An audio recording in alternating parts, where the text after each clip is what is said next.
Gold, trusted gold buyers. మీరు తాకట్టు పెట్టిన బంగారాన్ని విడిపించి ఈ రోజు ఉన్న మార్కెట్ ధరకు కొనబడను.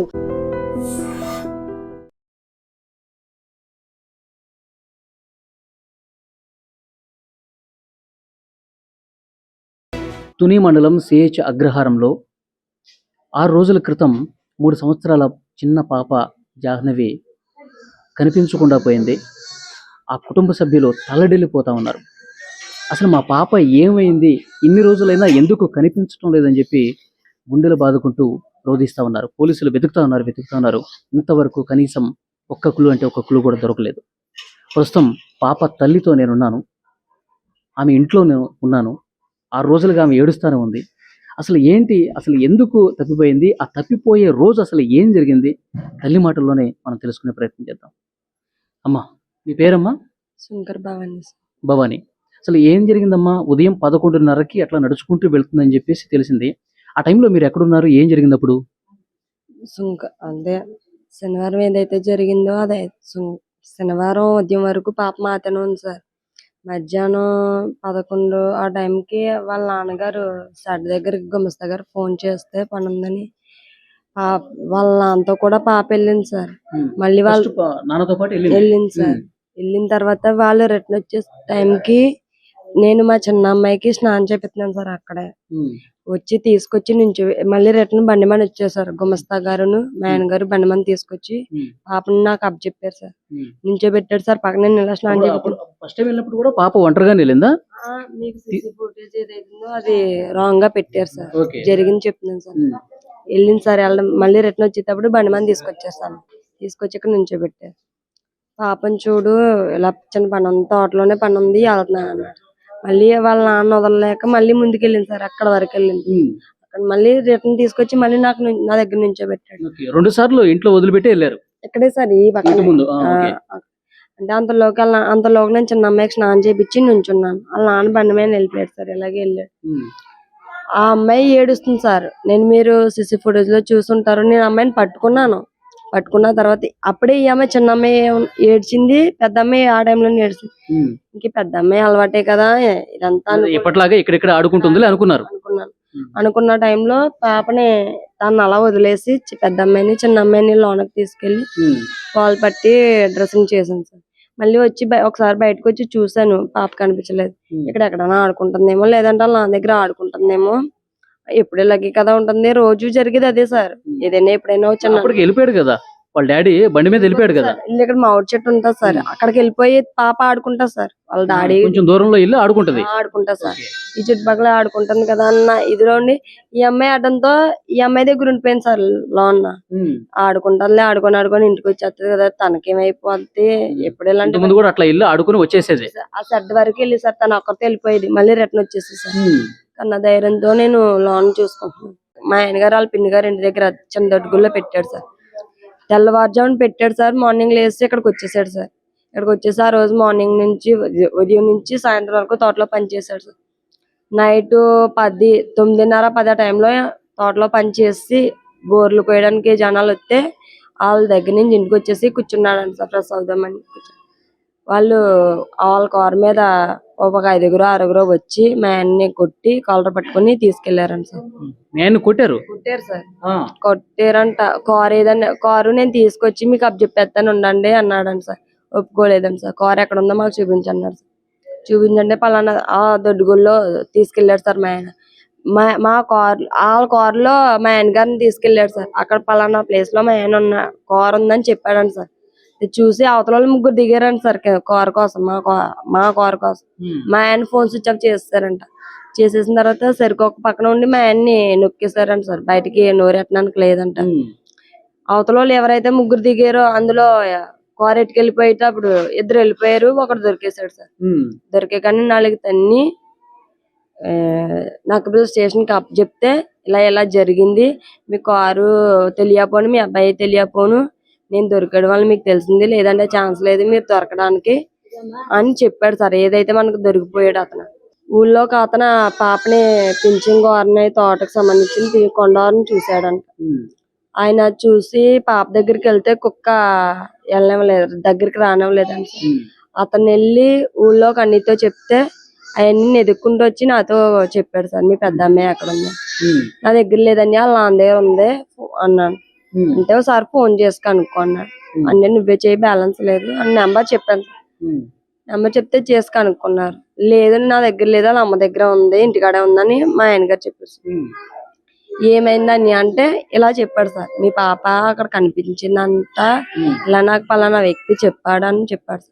అని మరి నువ్వు వెళ్ళి చూసి రాలేకపోయావా, వెళ్ళి తీసుకొచ్చేలేకపోయావా అంటే నాకు కనిపించలేదు చెల్లి అన్నాడు. ఉమ్, సరే అయితే అని మా ఆయన ఇంటికి వచ్చేసాడు. ఫోన్ చేసిన వెంటనే కనిపించలేదని. కానీ మేము అనుకున్నామంటే ఎండకు కదా ఒకలా ఆడుకొని ఎక్కడన్నా నిద్ర అయిపోయిందేమో అని. వీళ్ళు ఎలా ఎక్కడైతే చూసానన్నారో అక్కడ మొత్తం నేను వాళ్ళని ఎదికారు, నేను ఇటు పక్కన ఎదికాను. ఉమ్, కనిపించలేదు సార్. ఉమ్. అప్పుడు కుక్క కూడా ఉంది కదా, మీరు పెంచుకునే కుక్క కూడా పాపతో పాటు ఉంది. అప్పుడు కుక్క కూడా లేదు. లేదు సార్, ఇద్దరు వెళ్ళారు. ఉమ్, ఇద్దరు ఒక దగ్గరే ఉన్నారు. మరి ఏమైందో తెలియదు. అప్పుడు ఎలా కనిపించలేదు అనగానే ఊళ్ళో వాళ్ళు వెంటనే వచ్చి వాళ్ళు నెతకడం, తోట అంతా నెతకడం, ప్రతి దగ్గర చోట కొండంట నెతకడం ఎక్కడా కనిపించలేదు. ఉమ్, సాయంత్రం చేసి డిపార్ట్మెంట్ కి. ఉమ్. ఇప్పుడు సాయంత్రం వరకు మీరే ఎతికారు, పోలీసులకు చెప్పలా? ఎందుకంటే సార్ బయటికి వెళ్ళి ఛాన్స్ లేదు సార్. అమ్మాయి అయితే ఉమ్, తోటలోనే తిరిగి ఎక్కడైనా నిద్ర అయిపోయిందేమో, లేదంటే ఎండకి ఎక్కడైనా కూర్చుండిపోయిందేమో అన్న ఆశతో మేము ఎతికేసుకున్నాం సార్. కనిపించలేదు. మన వల్ల అయ్యేలా లేదని డిపార్ట్మెంట్ కి ఎఫ్ఐఆర్ ఫైల్ చేసింది. ఉమ్, వెంటనే రెస్పాన్స్ ఇచ్చారు. ఉమ్, వాళ్ళు ఆ రోజు నైట్ మళ్ళీ తెల్లవారుజామున దాకా, ఆదివారం తెల్లవారుజామున దాకా డ్రోన్లని, ఫారెస్ట్ వాళ్ళని, డిపార్ట్మెంట్ అని అలా చెక్ చేస్తూనే అలా గాలిస్తూనే ఉన్నారు సార్. ఉమ్, తోట మొత్తం తిరిగేసారు, కొండ మొత్తం తిరిగేసారు. నైట్ టైమే సార్. ఉమ్. కానీ ఎక్కడా కనిపించలేదు పాప అయితే. అంటే అసలు ఎట్లా మాయమైపోయింది ఎవరికి అర్థం కావట్లా? అర్థం కాలేదు. ఎవరు కొన్నారు మాకే అర్థం కాలేదు సార్. ఉమ్, ఎవరి మీదైనా అనుమానం పడ్డానికి కూడా ఛాన్స్ లేకుండా పోయింది. ఉమ్. మీరు ఏదో గతంలో కారు విషయంలో మీతో కొంతమంది గొడవ పడ్డారు, గోల్ చేశారని చెప్పి అన్నారు కదా, వాళ్ళెవరు? వాళ్ళ మీద ఏమన్నా ఇన్వెస్టిగేషన్ జరుగుతుందా? జరుగుతుంది సార్, వాళ్ళ మీద కూడా జరుగుతుంది. కానీ ఇటు సైడ్ నుంచి వాళ్ళ నుంచి కూడా ఏమీ తెలియలేదు అన్నారు. ఏమో సార్, ప్రస్తుతానికి అయితే అప్పుడు ఏం జరిగిందంటే ఏంటి గొడవ వాళ్ళకి మీకు? కార్ తీసుకున్నాం సార్. మా ఆయన గారు కార్ ట్రావెల్స్ కానీ కార్ తీసుకున్నారు.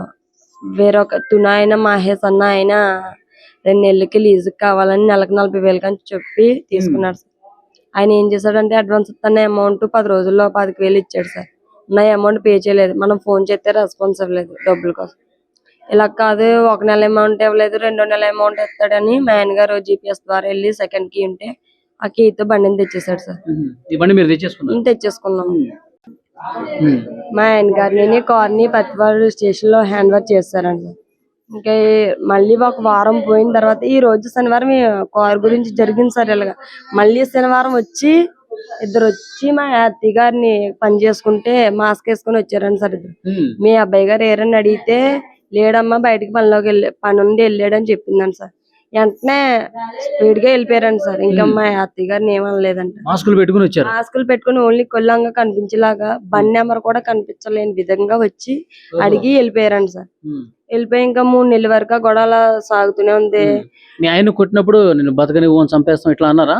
అనే ఉంటారు సార్. నేను డెలివరీకి మా అమ్మగారి ఇంటికి వెళ్ళాను సార్. అత్తయ్య గారు కూడా లేరు. మా మామయ్య గారు ఉంటే ఆయన పనిచేసే వాళ్ళ దగ్గర ఉన్నారంట. అలా జరిగింది సార్. అది అలా 3 నెలల వరకు నాకు పెళ్లి స్టేషన్ లో తేల్చేసుకున్నాం సార్. అయిపోయింది. ఓకే. ఇది ఎప్పుడు జరిగిందమ్మా? ఏ నెలలో జరిగింది? జనవరి నుంచి ఫిబ్రవరి వరకు. ఓకే, మొన్న జనవరి జరిగింది సార్. ఇంక ఈ మధ్యలో ఇదైతే జరిగిపోయిందో ఇంకా వాళ్ళకి మనకి ఇంకే గొడవలు లేవు సార్. ఇదంతా పోలీసులకు చెప్పారా మీరు? పోలీసుల ద్వారాగానే జరిగింది. తర్వాత తెలిసింది సార్, వాళ్ళే హ్యాండ్ ఓవర్ చేశారు మన బండి మనకి. తర్వాత ఇది అట్లా కాదు, ఇప్పుడు పాప తప్పిపోయింది కదా, ఇప్పుడు ఈ విషయాలన్నీ చెప్పారా? చెప్పాను సార్. వెంటనే వాళ్ళకి చెప్పాను, ఎవరి మీద అనుమానం ఉందంటే ఇలా జరిగింది సార్ అని వెంటనే వాళ్ళకి చెప్పాను. ఇంకా అప్పటి నుంచి ఇప్పటి వరకు వాళ్ళు బెదిరించడం గానీ భయపించడం గానీ లేదు సార్. నేను ఇంటి దగ్గర ఎవరు లేకపోయినా 2 పిల్లలతో నేను ఒక్కదాన్ని సింగిల్ గానే ఉండేదాన్ని సార్. ఇక్కడ ఎవరైనా సమయానికి లేకపోయినా ఎప్పుడు ఎలాంటి భయం కానీ, పాప మిస్ అవడాలు కానీ, ఎక్కడికైనా వెళ్ళి ఉండిపోవడాలు కానీ జరగలేదు సార్. అన్న ధీమాతోనే పాపను కూడా ఆడుకుంటది కదా, ఆడుకొని అన్న విధంగా చిన్న పాపతో చూసుకోవడం వల్ల ఈ పాపని ఆడుకుంటది అన్నట్టుగా ఉన్నాను సార్. మరి ఏం జరిగిందో తెలీదు. చాలా విచిత్రంగా పాప అయితే కనిపించకుండా అయిపోయింది. ఆ రోజు నుంచి ఈ రోజు వరకు వారం రోజులు అయిపోతుంది సార్ దాదాపుగా. పాప ఆచూకీ అయినా తెలియలేదు. మొన్న మంగళవారం సార్ కుక్క వచ్చింది. కుక్క వచ్చిన వెంటనే నేను వచ్చింది కదా ఆనందంతో, ఒకవేళ ఇంత చెకింగ్ ఉంది కదా, కుక్కని అమ్మాయిని ఎక్కడన్నా వదిలేస్తే ముందు కుక్కని తీసుకుంటే పట్టుకుంటే అమ్మాయి దగ్గర తీసుకెళ్తది కదా అన్న ఆనందం పడిపోయి కుక్కని పట్టుకోవడానికి ప్రయత్నించాను సార్. కుక్క అయితే ఫస్ట్ వచ్చి నా చున్నీ పట్టుకుంది. పట్టుకుని వెంటనే నేనేం చేశాను, కుక్క కానీ మళ్ళీ మిస్ అయిపోద్దని కుక్కని పట్టుకుందామన్న ఆనందంతో వెళ్ళి దగ్గరికి వెళ్ళాను సార్. తిరిగి దాన్ని రివర్స్ నేను ఇప్పుడు ఎత్తున్నానేమో అని రివర్స్ అయిపోయి నేను కరిచేసి అలా వెళ్ళిపోయింది సార్. వెళ్ళిపోయిన మా ఆయన గారు డిపార్ట్మెంట్ పరిగెడితే వెళ్తే మా ఆయన గారిని కూడా కరవడానికి ప్రయత్నించిందంట. మళ్ళీ ముందుకెళ్ళిందంట, వెనక్కి తిరిగి చూసిందంట, మళ్ళీ ముందుకెళ్ళిందని కూర్చుందంట. అలా కూర్చొని ఆ తప్పులోంచి మరి ఎలా వెళ్ళిపోయిందో కనిపించలేదండి సార్. మళ్ళీ మొన్న నైట్ వచ్చింది సార్ కుక్క. కుక్క వచ్చి మొన్న మైండ్ వచ్చింది సార్ రావడం అయితే, కానీ మైండ్ అయితే డిస్టర్బ్ అయింది సార్. ఎవరైనా కొట్టుంటారో లేదా ఏదైనా జరిగి ఉంటుందో తెలియలేదు సార్. ఓకే.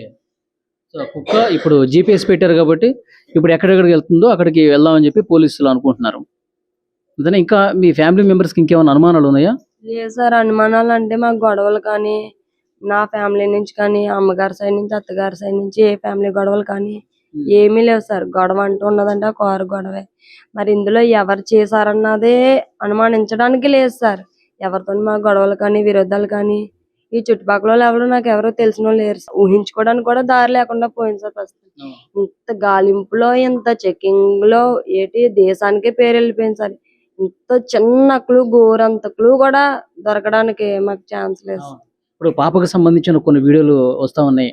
మీ చిన్న పాపని ఉయ్యాల ఊపుతూ ఆ వీడియో కూడా మేము చూసాం. ఆ పాపకి ఆకలేస్తుంది పాలు ఇవ్వని చెప్పి అంత ముద్దుగా మాట్లాడుతుంది కదా. ఇంకా పాలు తాగుతుంది సార్ అమ్మాయి. ఈ అమ్మాయికి డబ్బా పాలు కలిపి పక్కన పెడితే సైలెంట్ గా పట్టిపోయి ఆ చెట్టు వెనకాల కూర్చొని కూడా తాగేసి వచ్చేసి అమ్మ తాగేసాను అని చిన్న స్లోగా చెప్పేసారు. ఇద్దరు పాలు తాగివ్వాలి సార్. మరి అలా అంత పాలు తాగి అమ్మాయిని మిస్ చేశారు అంటే మేము ఆ బాధ ఎంత ఉందో ఒక్క మా ఫ్యామిలీ మెంబర్స్ కి నాకు నా భర్తకి తెలుసు సార్ ఆ బాధ ఎంత పడుతున్నామని. ఈ వారం రోజుల నుంచి నేను ఏం ఫేస్ చేస్తున్నాను, ఎలా ఉన్నాను అన్నది ఒక్కదానికి తెలుసు సార్ ఆ బాధ ఏంటో. సార్ మీ మీడియాకు అయితే నాదొక్క రిక్వెస్ట్, చాలా వరకు సోషల్ మీడియా కానీ ఇది వీడియోలు చేసేవాళ్ళు కానీ కామెంట్స్ పెట్టేవాళ్ళు కానీ ఒక్కటి సార్ బ్యాడ్ గా పెట్టే వాళ్ళకి ఒక్కటి సమాధానం సార్. నాది సమాధానం కాదు, రిక్వెస్ట్ అనుకోమనండి. తల్లి ఏడట్లేదు, తండ్రి ఏడట్లేదు, ఫ్యామిలీలో ఎవరు ఏడట్లేదు. తల్లి ఏదైనా చేసి ఉండొచ్చు, తండ్రి ఏదైనా చేసి ఉండొచ్చు అన్న వల్గర్ గా కామెంట్లు. ఒకసారి మీరు కామెంట్లు ఓపెన్ చేసి చూడొచ్చు, వీడియోస్ చూడొచ్చు. మా ఫోన్ లో నేను ఒక్కొక్కసారి చూస్తున్నాను. ఎంత వల్గర్ గా అంటే వస్తదన్న ధైర్యాన్ని కూడా నేను కోల్పోవాల్సి వస్తుంది సార్. నేను కెమెరా ముందు ఏడాలంటే ఎంత నేర్చానో, ఈ 6 రోజులు బట్టి ఎలా ఉన్నానో, తింటున్నానో తెలియదో అది నా ఫ్యామిలీ మెంబర్స్ కి నాకు తెలియాలి సార్ ఆ బాధ ఏంటో.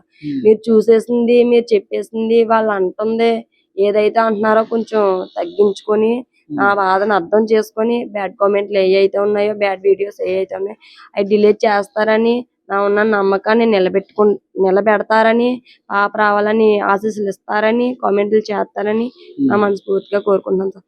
మీ కెమెరా ముందు నేను ఏడాలంటే పాపని చూసుకోవాలి సార్. నేను చిన్న అమ్మాయిని చూసుకోవాలా, నా హెల్త్ నేను చూసుకోవాలా, పిల్ల కోసం ఆలోచించాలా. ఇన్ని బాధల్లో నేను ఏ బాధని పడాలి సార్. కెమెరా ముందు ఏడట్లేదంటే నేను ఏడుతున్నానో ఏడలేదో, బాధ ఉందో బాధ లేదో ఆ దేవుడికే తెలియాలి సార్. బ్యాడ్ కామెంట్లు ఏవైతే ఉన్నాయో, బ్యాడ్ వీడియోస్ ఏవైతే ఉన్నాయో దయించి చేతులెత్తి దండం పెట్టుకుంటున్నాను. ఈ బ్యాడ్ న్యూస్ ఏదైతే ఉందో అది తగ్గిస్తారని, నా బాధను అర్థం చేసుకుంటారని నాదొక్క రిక్వెస్ట్. ఓకే, అది తల్లి బాధ మీరు చూశారు, ఎంత ఆవేదనగా మాట్లాడారో మీరు చూశారు. నిజంగా చాలా బాధ కలుగుతుంది. ఎందుకంటే అంత దూరం నుంచి నేను ఇక్కడికి వచ్చి ఆ తల్లితో మాట్లాడుతుంటే 6 రోజులు, ఇంకొక రోజు అయితే వారం రోజులు అయిపోతుంది, 7 రోజులుగా తన బిడ్డ తన దగ్గర లేదు, అసలు ఎక్కడుందో కూడా తెలియదు, ఎటుపోయిందో కూడా తెలియదంటే నిజంగా ఏడ్చి ఆ తల్లి కన్నీళ్లు కూడా ఇంకిపోయి ఉంటాయి. చాలా బాధ కలిగించే విషయం. పోలీసులు కూడా అంతుపట్టట్లా ఏమైపోయింది ఏంటనేది. పెద్ద డ్రోన్ కెమెరాలు ఎగరేస్తున్నారు. మొత్తం 50 ఎకరాల ఈ పామాయిల్ తోట మొత్తం అణువు కూడా జల్లెడ పడుతున్నారు, కానీ దొరకలేదు. ఎవరి మీద అయితే అనుమానం ఉందో కారు విషయంలో గొడవ జరిగిందంట వాళ్ళు కూడా ప్రశ్నిస్తున్నారు, కానీ ఇంకా కనీసం ఒక్కటంటే ఒక క్లూ కూడా లభించినటువంటి పరిస్థితి ఉంది. కానీ ఆ తల్లి చాలా బరువైనటువంటి హృదయంతో మాట్లాడుతోంది. నాకెంత బాధ ఉన్నా కొంతమంది పనిగట్టుకుని దుష్ప్రచారం చేస్తూ ఉన్నారు. తల్లి ఏడవట్లేదంటే తల్లి ఏదో చేసి ఉంటుందని చెప్పి అని ప్రచారం చేస్తూ ఉన్నారు. దయచేసి అట్లా చేయకండి. అవసరమైతే ఇక్కడికి వచ్చి ఏదన్నా పోలీసులకి మాకేదన్నా హెల్ప్ చేసి పాపను త్వరగా వచ్చే విధంగా ప్రయత్నం చేయండి. కానీ ఈ విధంగా ఇంకా మా నమ్మకాన్ని, మా భరోసాని కొంగదీసే విధంగా దయచేసి బ్యాడ్ కామెంట్స్ మాత్రం, బ్యాడ్ వీడియోలు మాత్రం చేయొద్దని చెప్పి ఆ తల్లి రిక్వెస్ట్ చేస్తుంది. సో పోలీసులతో ఇంతకుముందు నేను మాట్లాడాను. వాళ్ళు తీవ్రంగా ప్రయత్నం చేస్తున్నారు. పాప ఫోటోని ఆ కుక్కకి కూడా చూపించి ఆ కుక్కని తోటలోకి పంపించే ప్రయత్నం కూడా చేస్తున్నారు. ఆ పాప సేఫ్గా తిరిగి రావాలని మనస్ఫూర్తిగా కోరుకుందాం.